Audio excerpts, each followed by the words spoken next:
El cáncer colorectal se sigue presentando cada vez con más frecuencia en todo el mundo y el riesgo de padecerlo aumenta con la edad. En la mayor parte de los casos, ocurre en personas mayores de 50 años y es un poco más frecuente en hombres que en mujeres. De entre todos los tipos de cáncer, el colorectal ocupa el segundo lugar como causa de muerte. En el año 2020 hubo más de 2 millones de nuevos casos y se produjeron cerca de 1 millón de fallecimientos por esta enfermedad. El cáncer es un trastorno en el que algunas células del cuerpo se multiplican sin control por miles de millones de veces, de tal modo que forman tumores, es decir, bultos de tejido que destruyen al órgano en el que se originan e incluso también pueden invadir y arruinar otras estructuras anatómicas al diseminarse mediante un proceso llamado metástasis. El cáncer colorectal, a veces llamado simplemente cáncer de colon, se origina en el colon o en el recto, pero a menudo se les agrupa en un solo término porque tienen muchas características comunes. El colon y el recto conforman el intestino grueso, por donde el cuerpo elimina los desechos en forma de heces, es decir, de materia fecal o excremento. El cáncer colorectal consiste en la formación de uno o más tumores en la parte interna del intestino grueso.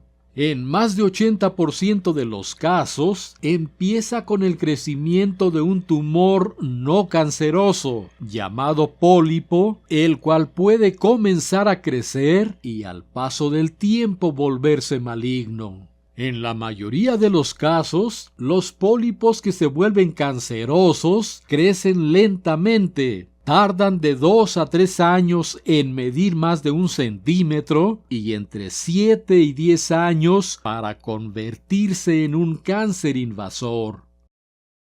El colon se puede dividir en 3 partes: ascendente o derecho, transverso y descendente o izquierdo.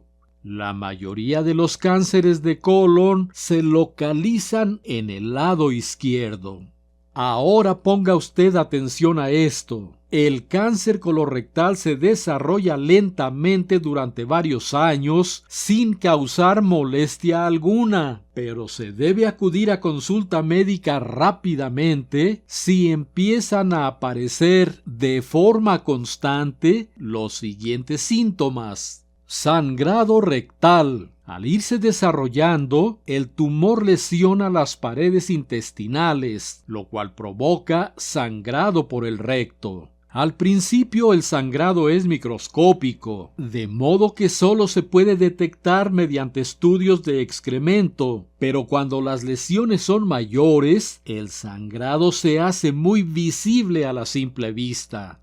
El excremento puede ser de color oscuro o rojo brillante según la ubicación del tumor. Cuando el cáncer está ubicado en el colon derecho, el excremento se tiñe habitualmente de color rojo oscuro, lo cual le da una apariencia semejante a la mermelada. Cuando el cáncer se localiza en el colon izquierdo, el excremento se acompaña de sangre roja brillante. En cualquier caso, con el paso de los días, debido a la pérdida continua de sangre, se desarrolla anemia, la cual se manifiesta como palidez, debilidad y cansancio al realizar cualquier actividad física, por ejemplo, al subir escaleras e incluso sin realizar algún esfuerzo significativo. Cuando alcanzan cierto tamaño, los tumores de cualquier parte del colon van ocluyendo la luz intestinal y provocan cuadros de obstrucción que se caracteriza por dolor cólico, inflamación abdominal y vómito. Cuando el aumento de tamaño de los tumores ubicados en el colon izquierdo empieza a reducir el calibre de la luz intestinal, se presentan cambios en el ritmo intestinal como estreñimiento, heces más delgadas en forma de popote o de cinta o diarrea. Asimismo, el crecimiento tumoral forma una masa ocupativa, lo cual se puede percibir como la presencia de un cuerpo extraño en el intestino y la sensación de que no se terminó de evacuar completamente al defecar, de modo que se tiene la sensación de querer ir al baño con frecuencia. Además, los tumores ubicados en cualquier parte del intestino grueso implican un fuerte gasto de energía para el organismo, lo cual se manifiesta como una rápida pérdida de peso corporal, aun cuando la persona esté comiendo lo suficiente. En resumen, si usted tiene más de 50 años de edad y presenta los siguientes síntomas, deberá acudir al médico tan pronto como sea posible. Sangrado rectal oscuro o brillante, palidez, debilidad y cansancio, estreñimiento, diarrea o heces más delgadas y sensación de que el intestino no se vacía por completo después de terminar de defecar. Molestias abdominales frecuentes como cólicos, dolor o gases y pérdida de peso rápida e involuntaria sin causa aparente.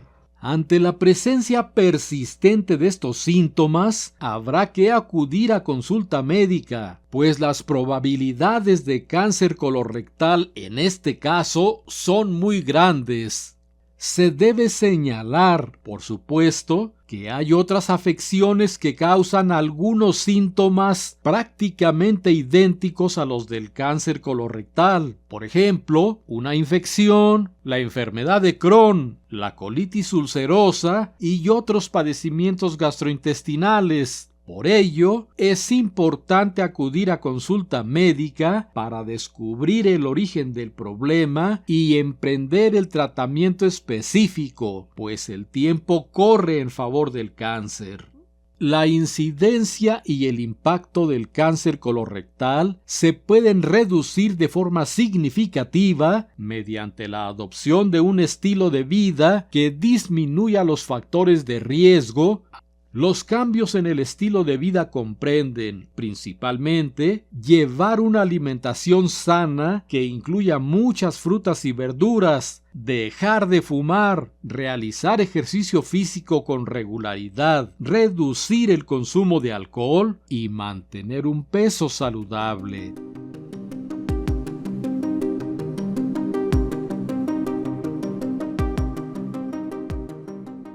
El tratamiento del cáncer colorectal es diverso y depende de ciertos factores, como la etapa en la que se encuentra la enfermedad. Los diversos procedimientos terapéuticos son cirugía, quimioterapia, radioterapia, inmunoterapia y terapia dirigida. La cirugía consiste en eliminar las lesiones mediante la extirpación quirúrgica. La quimioterapia consiste en administrar fármacos que destruyen las células cancerosas. La radioterapia consiste en utilizar radiaciones para destruir las células cancerosas. La inmunoterapia consiste en administrar medicamentos que aumentan la capacidad del sistema inmunitario para destruir las células cancerosas. Y la terapia dirigida consiste en la administración de fármacos que actúan sobre las proteínas que controlan la forma en la que las células cancerosas se multiplican, dividen y diseminan. Como es de suponerse, las tasas de supervivencia de los cánceres en fase inicial son mayores que las de aquellos que se encuentran en una etapa avanzada.